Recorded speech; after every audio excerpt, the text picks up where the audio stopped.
salaamullaahi calaykum halkani waa dunida TV qodobada aad ku daawan doontaan warkeenana waxaa qayb ka ah waxaa xilka wareejinaya madaxweynihii xilka hayay in ka badan 22 sano ee dalka Jabuuti Ismaaciil Cumar Geelle wuxuu bixiyay waraysigii ugu horeeyay ee uu ku shaacinayo inuu xilka dhawaan iska wareejinayo sababtu waa maxay madaxweyne Xasan Sheekh Maxamuud wuxuu u socdaalayaa dalka Tansaaniya ujeedka uu ka leeyahay ayaa inuu xoojiyo cilaaqaadka Soomaaliya iyo Tansaaniya iyo inuu go'doon siyaasadeed geliyo dawladda Itoobiya oo isku dayaysa in qarannimada Soomaaliya ay kala furfurto al-shabaab waxay weerar ku qaadeen 3 degmo oo muhiim ah iyo saldhigyo ciidan oo ka tirsan gudaha Itoobiya waxay ku dileen in ka badan 200 oo ka tirsan askarta new booliska wadankaasi dawladda Ruushka waxay shaacisay inay wax ka bedeshay qorshaheedii dagaalka ee wadanka Ukraine qodobadaas iyo qodobo kale oo daason ayaynu ku eegi doonaa warka dunida TV madaxweynaha dalka Jabuuti Ismaaciil Cumar Geelle ayaa shaaciyay inuu dhawaan wareejinayo xilka madaxtinimada wadanka Jabuuti muddo 23 sano ah ayuu Jabuuti maamulayay Ismaaciil Cumar Geelle oo sidoo kale tamajaraha u haya siyaasadda qaybo badan oo ka mid ah geeska Afrika gaar ahaan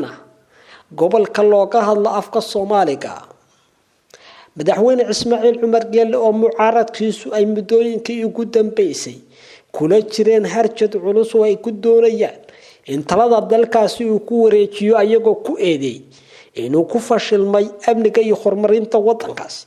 ayaa shaaciyay inuu xilkaasi iskaga dagayo waraysi uu madaxweyne Ismaaciil Cumar Geelle siiyay BBC-da waxa uu ka hadlay arrimo ay ka mid yihiin qorshayaasha dawladdiisa mucaaradka sicir bararka nolosha kobaca xalista kooxaha jihaad doonka ee la xiriira Soomaaliya iyo xasrada Itoobiya Ismaaciil Cumar Geelle madaxweynaha dalka Jabuuti oo ka hadlayay marxaladda adag ee dalkiisa ayaa wuxuu sidoo kale soo hadal qaaday waxa uu buddig uga dhigayaa ganacsiga ay dawladda Shiinaha ka wado qaaradda Afrika sidoo kale tana waxa uu sheegay in Jabuuti ay tahay marin muhiim ah waxa uu sheegay in maamulkiisa ay ka soo horjeedaan dad mucaarad ah balse taasi bedelkeeda waxa uu sheegay inay ku dadaalayaan xorriyatul qowlka iyo in Jabuuti ay noqoto halka laga hago dimuqraadiyadda geeska Afrika wariyaha BBC-da Naglos Nakose oo dhowr jeer waraysatay madaxweynaha dalkaasi Jabuuti Ismaaciil Cumar Geelle ayuu u sheegay in uu wareejinayo talada madaxtinimada dalka Jabuuti sanadka 2026 markaas oo ku beegan xilliga muddo xileedkiisu dhamaanayo tani waxay ka dhigan tahay markii ugu horeysay muddo 20 sano madaxweyne Ismaaciil Cumar Geelle inuusan u tartami doonin xilka madaxweynaha dalka Jabuuti waa fursad kale oo ay dadku arkaan in Jabuuti ay ku horumari karto iyo isbedel siyaasadeed uu ka dhici karo dalka Jabuuti laakiin waxa la filayaa Ismaaciil Cumar Geelle in uu gacanta ku sii hayo talada guud asagoo xilka ku wareejinaya mid kamid ah saaxiibadiisa oo isku cimaamadi doona madaxtinimada dalka Jabuuti sida la aaminsan yahay Ismaaciil Cumar Geelle wuxuu door muhiim ah kaga jiraa dawladdiska Soomaaliya gaar ahaan ka hortagitaankii burburkii Soomaaliya iyo sidii dawladnimo Soomaaliya ay u heli lahayd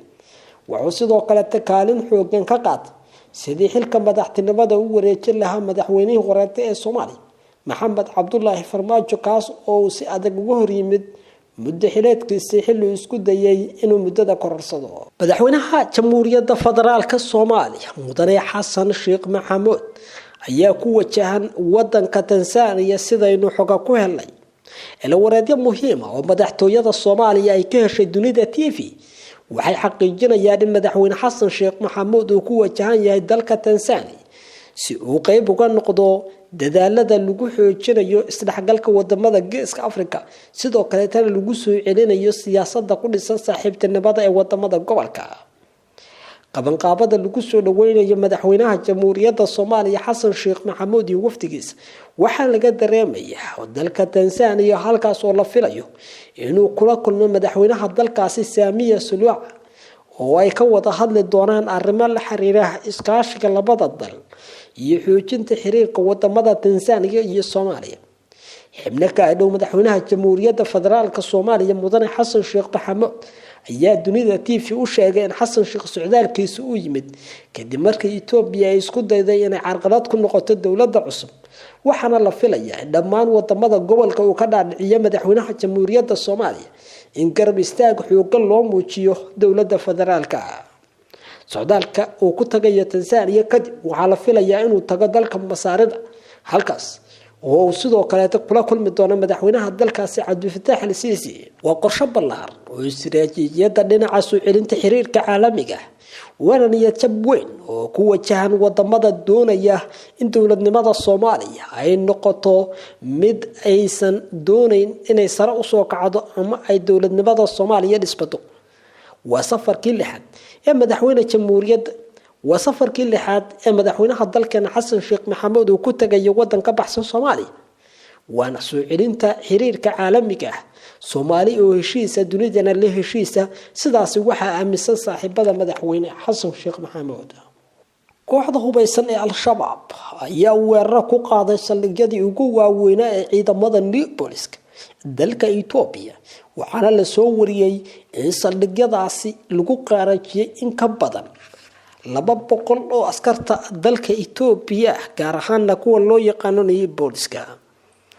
deegaano dhowr ayay qabsadeen ciidamada hubeysan ee kooxda Al-Shabaab sida ay shaaciyeen dawladda iyo sidoo kale mas'uuliyiinta laamaha amniga dalka Itoobiya